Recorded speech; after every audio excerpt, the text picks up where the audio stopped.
Viemos então com uma novidade hoje, é o nosso último da Explica, pensando nele com esse nome, né? No final do vídeo eu vou contar pra vocês no que a gente evoluiu, no que nós nos transformamos, e eu tenho certeza que vai ser muito divertido esse novo desafio, que eu gosto muito particularmente.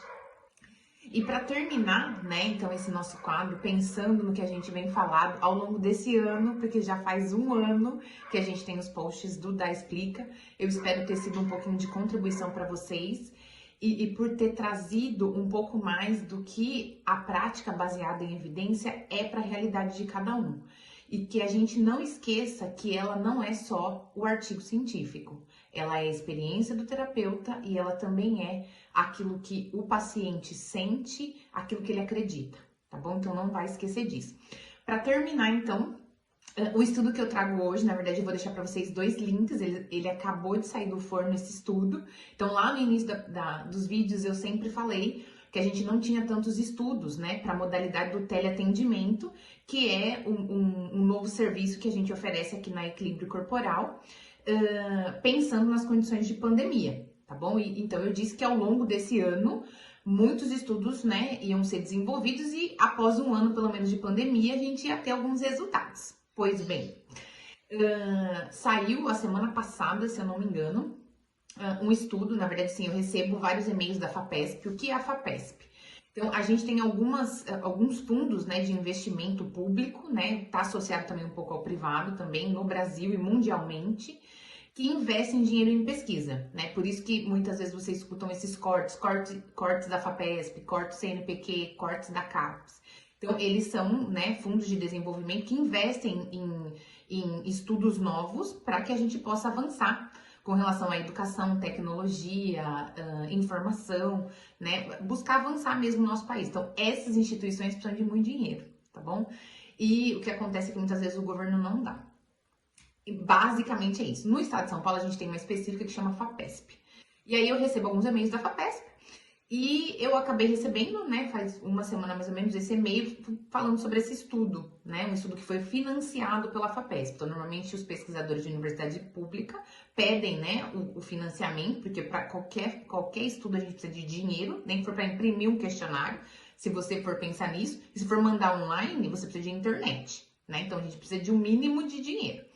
E o que foi muito interessante? Então, esse estudo foi financiado, é um estudo desenvolvido, né, pelos pesquisadores da Escola de Educação Física da USP de São Paulo, né, muito centro de referência com estudos de análise de movimento humano e de atividade física. E aí, o que eles fizeram, né? Então, eles avaliaram 344 pessoas, né, indivíduos maiores que 18 anos, pessoas que tinham sintomas depressivos já no início da pandemia e pessoas que não tinham. E aí eles dividiram essas pessoas, randomizaram, já falamos sobre esse termo aqui, essas pessoas para 3 tipos de atendimento e compararam, né, esses atendimentos que basicamente eram treinamentos de atividade física, né, prática de atividade física de maneiras diferentes, compararam com pessoas sedentárias, que não fizeram nada. Lembra, sempre que eu faço um ensaio clínico, eu tenho que comparar com algo. E aí eles compararam então um grupo que foi a atividade física supervisionada presencialmente com um personal trainer, um grupo que realizou supervisionado com teleatendimento e o outro grupo que realizou sem supervisão, tá? Sozinho. E aí, o que eles avaliaram? Avaliaram os níveis, né, intensidade da atividade física, então, antes de iniciar a prática e ao longo da pandemia, então, aplicaram isso no meio da pandemia e depois de um ano, né, na verdade, porque não acabou a pandemia ainda, e avaliaram, então, o questionário de nível de atividade física, né, a prática de atividade física, hábitos de sedentarismo, sintomas depressivos, e isso, né, atividade física. Então, era basicamente uma pesquisa que eles responderam online, né, pensando nas condições da pandemia, e basicamente esses questionários eram nível de atividade física e sintomas depressivos. E com relação a esses níveis de atividade física, níveis, né? Então, nível intenso, médio, sedentário, moderado, quantidade de atividade física, 30 minutos, 100 minutos, 150 minutos, tá bom?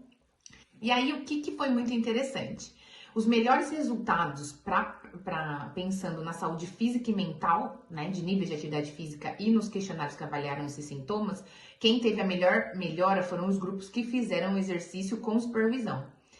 Mas o que intrigou, né, é que se esperava que quem fizesse presencialmente tivesse o maior ganho. Apesar da diferença entre os grupos, supervisão por teleatendimento ou presencial foi muito pequena, quem ganhou foi o teleatendimento. Então, nessa situação de pandemia, o que foi mais indicado foi o exercício realizado com supervisão por teleatendimento. O que eles sugerem é, por exemplo, a pessoa presencial, ela tem que usar, por exemplo, máscara, ela vai muitas vezes insegura fazer o exercício físico e isso tem um efeito na saúde mental dela, né? E quando você está em casa, você se sente mais seguro e o profissional ele pode aumentar a carga do exercício, progredir, que é isso que traz os ganhos, com maior efetividade, com maior eficácia, né? Então, olha que interessante. A pesquisa, mais uma vez, nos surpreendendo. Que tipo de exercício que esses grupos fizeram? Fizeram yoga, pilates, dança, crossfit e exercício aeróbico, que pode consistir, por exemplo, em treinamento funcional, que, como eu já falei, a gente oferece aqui na clínica.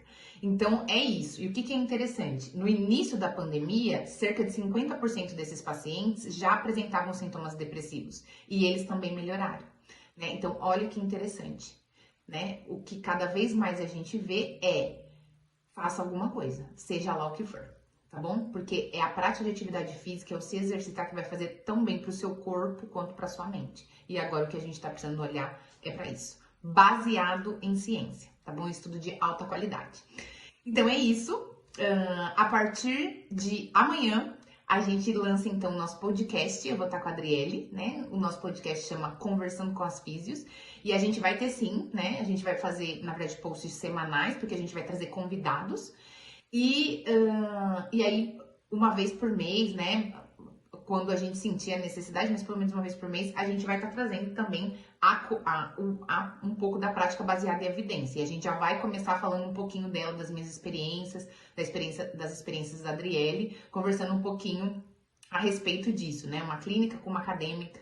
Então, quais são as nossas visões, o que a gente tem de visão comum e de visão diferenciada, considerando que a gente está em campos tão diferentes. Então, eu espero vocês, né, escutando a gente, fazendo lá o seu almoço, seu exercício físico, sua caminhada, seja lá o que você gosta de fazer escutando um podcast, a gente vai estar lá com você. E se você tiver sugestões, se você quiser saber que a gente convide alguém, né? Não sei se vamos conseguir, mas se você tem sugestões de tema, o que você gostaria de saber, perguntas, então você manda pra gente que a gente vai tentar trabalhar nisso, tá bom? Quero agradecer muito e espero que essa nossa troca tenha sido tão boa pra vocês quanto foi pra mim, tá bom? Vejo vocês no podcast. Tchau!